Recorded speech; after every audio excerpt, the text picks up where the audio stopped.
This protocol can be used to quantify sleep and activity in any fish population and has the potential to expand the number of model systems used to study sleep regulation.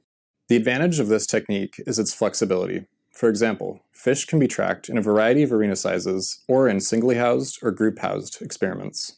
A strength of measuring sleep in this system is the amenability of the method for high-throughput drug or genetic screening. We have applied this method to the study of the evolution of sleep in 2 different populations of cavefish that demonstrate dramatically different sleep phenotypes. Although it can be difficult to establish a system for behavioral imaging, our system provides a cost-effective method for studying larval and adult fish.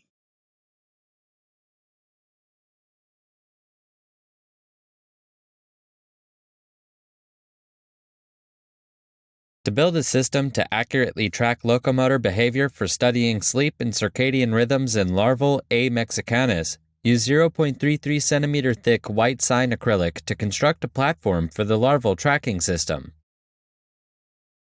Place the recording platform on top of the lighted square heatsink upon which fish-containing arenas will reside during the behavioral tracking experiments, and place a second acrylic inside the box between the lights and the animal housing to diffuse the infrared for optimal lighting and contrast.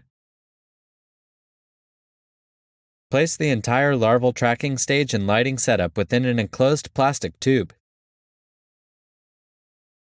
Use a rotary tool to remove the lens from an experimentally suitable webcam. Remove the small screws on the back of the camera to remove the inner housing, and remove the small screws inside the body of the camera to loosen the remainder of the lens. Use a small screwdriver to remove any portions of the lens housing that are left after